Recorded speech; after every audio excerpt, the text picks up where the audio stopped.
샬롬, 지난밤 평안하셨나요? 11월 9일 화요일 한 절 한 끼 시작합니다. 오늘은 욥과 친구들 사이의 두 번째 논쟁의 마지막 부분 21장 욥의 반론을 한번 들어보려고 합니다. 내일까지 나눠서 보려고 하는데요.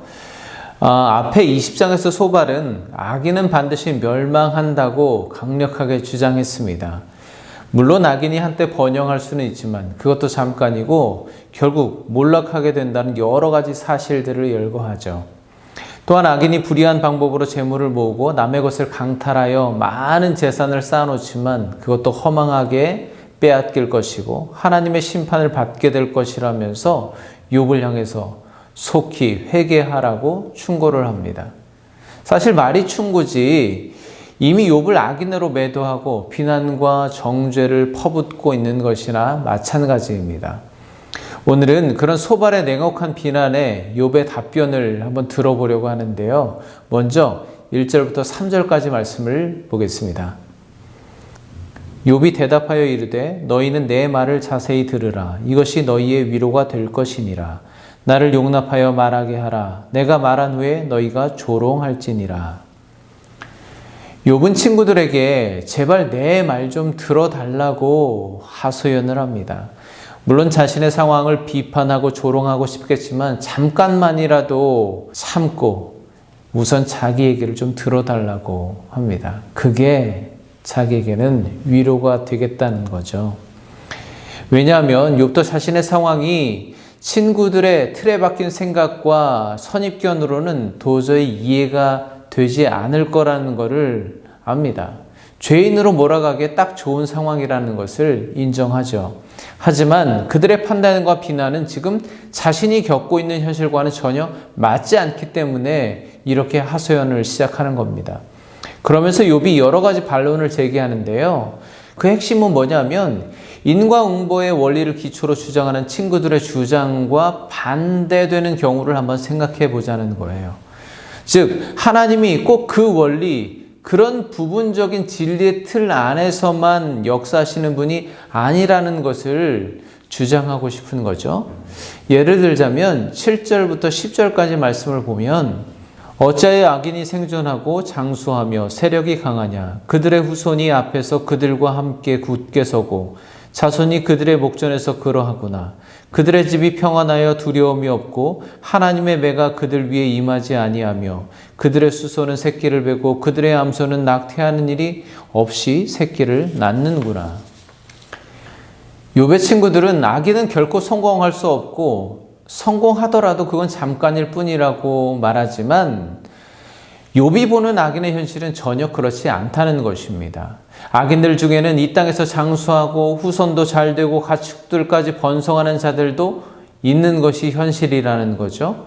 늘 평안하여서 걱정 근심이 없고 춤추고 노래하고 피리를 불면서 즐깁니다. 그들의 날을 행복하게 지내다가 잠깐 사이에 스올에 내려가느니라. 평생 행복하게 살다가 아무런 고난도 겪어보지 않고 죽음도 평안히 맞이하더라는 겁니다. 그리고 이 모든 것들이 의인임에도 고난을 받고 있는 욥 자신의 상황과는 정반대라는 거죠. 이런 상황을 어떻게 설명할 거냐고 반론을 제기하는 겁니다.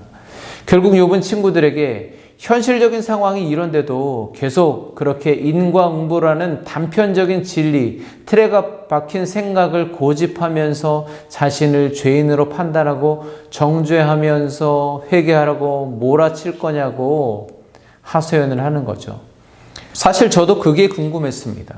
친구들도 이런 현실을 다 알고 있을 텐데 왜 욥을 죄인으로 몰아가고 있을까요? 친구들은 욥이 의인인데 이런 고난을 받는 거라면 그들이 지금껏 확신해왔던 인과응보의 진리에 기반을 둔 하나님의 공의가 완전히 무너진다고 생각했기 때문입니다. 그게 두려웠던 것이죠. 그러니 고난당하는 욥은 악인이라고 판단하고 형통하게 살아가는 악인들은 의인으로 만들어버리는 아주 모순적이고 또 비현실적이고 편협한 믿음을 갖게 된 것입니다. 그걸 버릴 수 없는 거죠. 물론 살면서 우리는 모순적인 일들을 많이 보게 됩니다. 나름 열심히 신앙생활하는데 하는 일마다 다 안 풀리고 어려움을 겪습니다. 반면에 자기 마음대로 사는 사람들은 모든 일이 잘 됩니다. 자식들도 잘 삽니다. 그때 우리의 마음에 답답함, 억울함, 때로는 원망까지 생기죠. 하나님이 정말 공의로우신가? 죽어 천국 가는 것 말고 이 땅에 사는 날 동안 믿는 나를 돌보시지 않으려는 건가?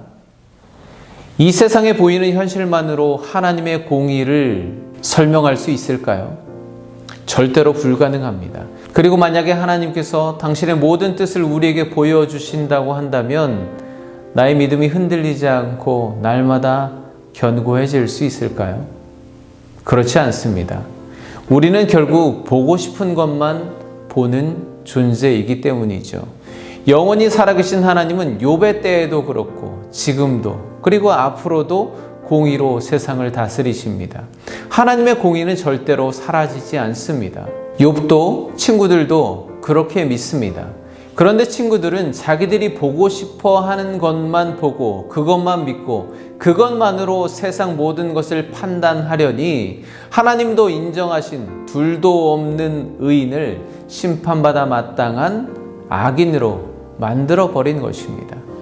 결국은 자기들의 편협한 믿음을 지키느라 하나님의 뜻을 무시해버린 것이죠. 지금 고난당하고 있는 욥의 상황 속에 역사하시는 하나님의 공의, 하나님의 뜻을 절대 볼 수 없었던 것입니다. 여러분, 물론 하나님이 공의롭다고 하시기엔 이 세상에 너무나도 모순적인 것들이 많이 있습니다. 부조리한 것들이 많이 있죠. 하나님의 진리와 역행하는 것들이 보여지죠. 욥의 고난처럼 말입니다. 그래서요, 어쩌면 욥의 친구들처럼 생각하며 사는 게 훨씬 더 편할지도 모릅니다. 하지만 우리에겐 분명히 크고 작은 고난이 찾아올 것이고 그때는 그 친구들의 시각으로는 전혀 이해되지 않는 하나님의 뜻을 만나게 된다는 것이죠. 그러면 우리의 믿음이 흔들릴 수도 있습니다. 그러면 우리는 이 세상에 이토록 부조리하고 모순이 가득한 상황을 어떻게 하나님의 뜻과 공의로 이해하고 받아들일 수 있을까요? 어떻게 바라봐야만 할까요? 하나님은 절대 선하시다는 것입니다.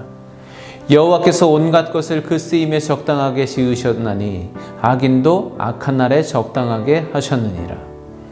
하나님은 모든 것을 가장 선하게 다스리시는 분이십니다.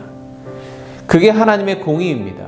처음 세상을 창조하실 때 보시기에 심히 좋았다고 말씀하셨던 그때처럼 지금의 이 부조리하고 모순이 가득한 현실 상황 속에서도 하나님은 우리에게 가장 좋은 것으로 베풀어 주십니다. 하나님은 절대 선하시기 때문입니다. 오늘 우리의 삶에 선하게 인도하시는 하나님을 의지하시기 바랍니다. 절대 선하신 하나님께서는 오늘 여러분의 현실의 상황 가운데 우리가 이해할 수는 없지만 받아들이기 힘들지만 가장 좋은 것으로 베풀어 주실 줄 믿습니다. 오늘이 그렇게 가장 좋은 은혜의 한날이 되시기를 간절히 축복합니다. 평안하십시오. 감사합니다.